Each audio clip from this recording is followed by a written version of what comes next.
की बात है। 2 बहनें थीं। एक का नाम रूबी था और वो बहुत सुंदर थी, जबकि छोटी का नाम पैगी था, जिसके चेहरे पर चोट के निशान थे। रूबी की माँ की मृत्यु हो गई थी जब वो बहुत छोटी थी, और जिस रात उसकी मृत्यु हुई थी, एक पीली गाय रूबी के साथ रहने आई थी।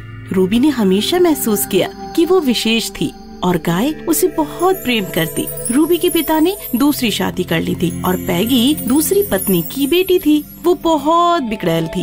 एक दिन सौतेली माँ पैगी को लेकर मेले में गई। रूबी उसके साथ जाना चाहती थी, लेकिन सौतेली माँ ने कहा, मैं तुम्हें कल लेकर जाऊंगी अगर तुम भांग को सही कर दोगी। रूबी बहुत दुखी हो गई और उसकी बात सुनकर फसल के ढेर के सामने बैठ गई। बहुत देर तक उसने आधा ही कार्य किया। आंसू बहाते हुए वो उसे पीली गाय के पास ले गई और गाय ने उसके आंसुओं को देखा और पहुंचा, और फिर बड़े ही आराम से फसल के टुकड़े कर दिए। और फिर रूबी ने भांग अपनी सौतेली माँ को दे दी। माँ, ये रही फसल, अब क्या मैं कल मेले में जाऊं?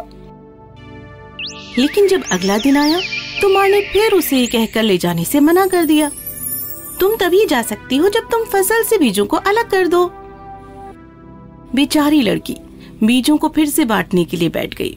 ये काम बहुत थकाऊ था और उसकी आंखों में भी दर्द होने लगा। वो फिर से अपनी पीली गाय के पास गई और फिर बीज और फलियां जल्दी जल्दी अलग हो गईं और वो सौतेली माँ के पास बीज ले आई। तुम्हारी मदद किसने की? रूबी को ये मानना पड़ा कि पीली गाय ने उसकी मदद की थी, इसीलिए गुस्से में सौतेली माँ ने गाय को मार डाला। रूबी बहुत दुखी हुई और उसने उसकी हड्डियों को एक बर्तन में रख दिया।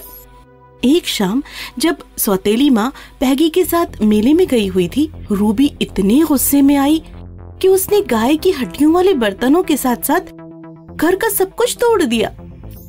लेकिन बर्तन में एक सफेद घोड़ा, एक नई पोशाक और कढ़ाई वाले जूतों की एक जोड़ी निकली। रूबी चकित थी, लेकिन जल्दी ही उसने पोशाक और जूते निकाल लिए और फिर वो घोड़े पर चढ़ गई। वो जैसे ही सवार हुई, एक जूता उसके पैर से फिसल गया और उसने जल्दी से घोड़े की लगाम खींची और जैसे ही जूता देखा, वो नीचे पड़ा था। उसने एक बड़े व्यक्ति को देखा जो उसकी ओर देख रहा था। उसने सुंदर आदमी से अपना जूता उठाने के लिए कहा। वो आदमी मुस्कुराया और उसने कहा, अगर तुम मुझसे शादी करोगी तो मैं ऐसा ही करूँगा। वो विद्वान बहुत सुंदर था, इसीलिए वो मान गई। उसने जूता उठाया और रूबी के पैर में पहना दिया, उसे अपने घर ले गया और जहाँ उसने अपनी पत्नी बना लिया। 3 दिन के बाद रूबी और उसका पति उनके माता पिता से मिलने गए। रूबी की सौतेली माँ और बहन ने उसके साथ अच्छा व्यवहार किया और उन्होंने रूबी को रात वहीं रुकने के लिए कहा, तो वो मान गई। जाने से पहले विद्वान ने रूबी को अपनी कढ़ाई वाला एक बैग दिया। अगली सुबह उसकी बहन ने उसका हाथ पकड़कर कहा, रूबी आओ हम कुएं में देखते हैं, तुम्हें बहुत अच्छा कुछ दिखाऊंगी। कुछ भी शक न होने पर रूबी कुएं के पास चली गई और वो झुककर देखने लगी। लेकिन जैसे ही उसने झुककर देखा, उसकी बहन ने रूबी को कुएं में धकेल दिया। बेचारी रूबी पानी से नहीं बच सकी और वो उसमें डूब कर मर गई। 10 दिनों बाद आदमी को चिंता होने लगी और उसने पूछने के लिए एक व्यक्ति को भेजा। सौतेली माँ ने उसे एक संदेश भेज दिया कि उसकी पत्नी चेचक से पीड़ित है और कुछ समय तक वो वापस नहीं आएगी। विद्वान आदमी को विश्वास हुआ, उसने अपनी प्रतीक्षा करना जारी रखा। 2 महीने के बाद सौतेली माँ ने अपनी बेटी को उसकी पत्नी के रूप में भेजकर विद्वान को धोखा देने का फैसला किया। पैगी को देखकर विद्वान भयभीत हो गया और उसने कहा, हे भगवान, आप कितनी बदल गई हो रूबी। मेरी पत्नी कभी ऐसी राक्षस सी नहीं थी। आपको क्या लगता है मैं कौन हूँ? मैं आपकी पत्नी हूँ। आप अच्छी तरह से जानते हैं कि मुझे चेचक की बीमारी हुई थी और अब आप मुझे टाल रहे हैं। मैं मर जाऊंगी। और फिर वो रोने लगी। विद्वान आदमी उसको रोते हुए नहीं देख सकता था, तो उसने क्षमा मांगी।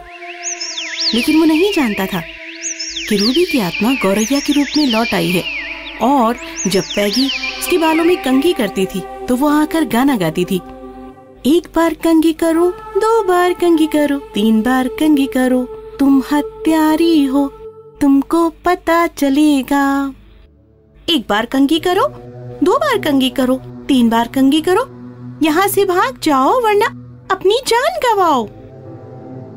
विद्वान ने ये सब सुन लिया और फिर वो सोचने लगा।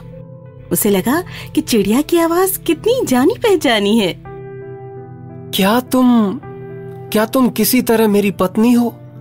अगर तुम हो तो 3 बार ट्वीट करो और मैं तुम्हें सोने के पिंजरे में डाल दूंगा।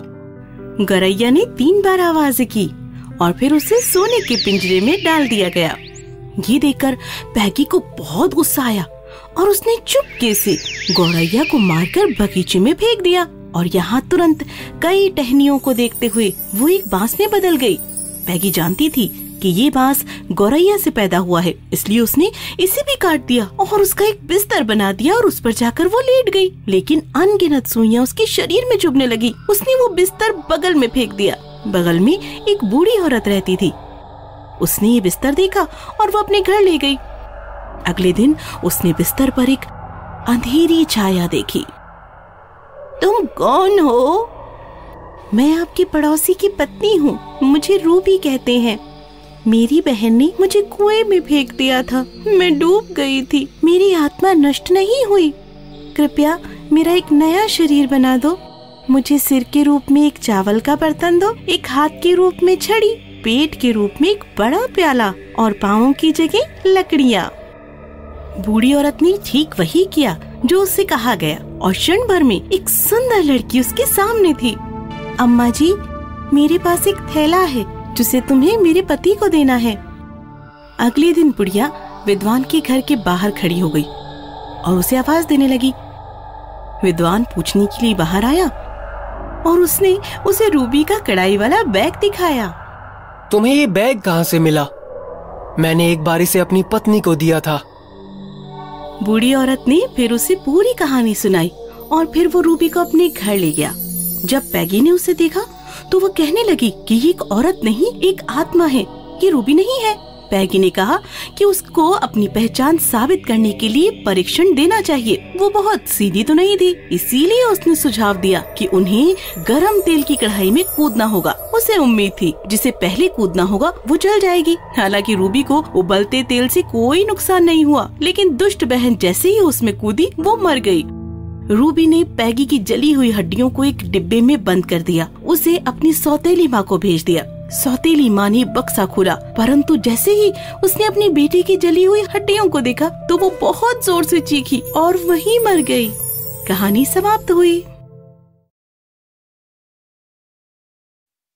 If you enjoyed this story, please like and subscribe our channel and press the bell icon to get future updates. And don't forget to comment.